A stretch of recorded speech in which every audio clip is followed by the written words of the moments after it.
Assalamu alaikum wa rahmatullahi wa barakatuhu. Our dear brothers and sisters, may Allah bless you all. May Allah give you openings and victories in these first days of Ramadan, these last days of Ramadan. And we ask that Allah Ta'ala accept from us, mashallah, mashallah, mashallah, mashallah. Jazakumullah khairan for the private message that was sent a couple minutes ago. Thank you so much, Ameen. And may Allah subhanahu wa ta'ala bless you and your teachers and your parents and your ancestors and all those connected with you with the same and more. Alhamdulillah, alhamdulillah, alhamdulillah. So today, inshallah, we're going to continue reading from the Ratib al-Attas, inshallah. Bismillah. Let me share my screen with you. Okay. So today we're going to read the Arabic.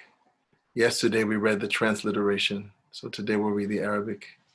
Inshallah ta'ala.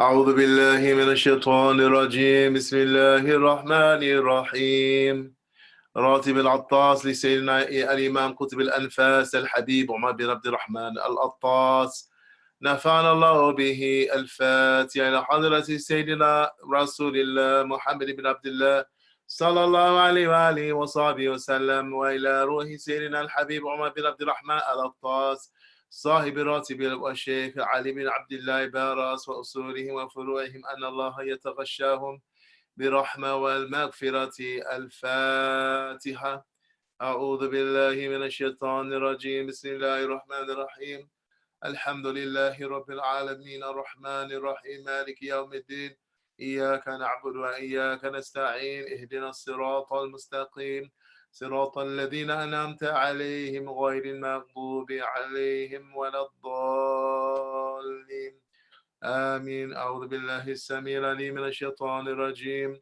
أعوذ بالله السميع العليم من الشيطان الرجيم أعوذ بالله السميع العليم من الشيطان الرجيم لو أنزلنا هذا القرآن على جبل لرأيته خاشعا متصدعا من خشية الله وتلك الأمثال نضربها للناس لعلهم يتفكرون هو الله الذي لا إله إلا هو عالم الغيب والشهادة هو الرحمن الرحيم هو الله الذي لا إله إلا هو الملك القدوس السلام المؤمن المهيمن العزيز الجبار المتكبر سبحان الله عما يشركون هو الله الخالق البارئ المصور له الأسماء الحسنى يسبح له ما في السماوات والأرض وهو العزيز الحكيم.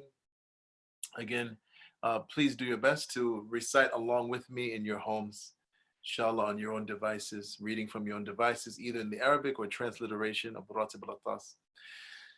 أعوذ بالله السميع العليم من الشيطان الرجيم أعوذ بالله السميع العليم من الشيطان الرجيم أعوذ بالله السميع العليم من الشيطان الرجيم أعوذ بكلمات الله التامات من شر ما خلق أعوذ بكلمات الله التامات من شر ما خلق أعوذ بكلمات الله التامات من شر ما خلق بسم الله الذي لا يضر مع اسمه شيء في الأرض ولا في السماء وهو السميع العليم بسم الله الذي لا يضر مع اسمه شيء في الأرض ولا في السماء وهو السميع العليم بسم الله الذي لا يضر مع اسمه شيء في الأرض ولا في السماء وهو السميع العليم بسم الله الرحمن الرحيم ولا حول ولا قوة إلا بالله العلي العظيم بسم الله الرحمن الرحيم ولا حول ولا قوة إلا بالله العلي العظيم بسم الله الرحمن الرحيم ولا حول ولا قوة إلا بالله العلي العظيم بسم الله الرحمن الرحيم ولا حول ولا قوة إلا بالله العلي العظيم بسم الله الرحمن الرحيم ولا حول ولا قوة إلا بالله العلي العظيم يا رب بسم الله الرحمن الرحيم ولا حول ولا قوة إلا بالله العلي العظيم بسم الله الرحمن الرحيم ولا حول ولا قوة إلا بالله العلي العظيم بسم الله الرحمن الرحيم ولا حول ولا قوة إلا بالله العلي العظيم بسم الله الرحمن الرحيم ولا حول ولا قوة إلا بالله العلي العظيم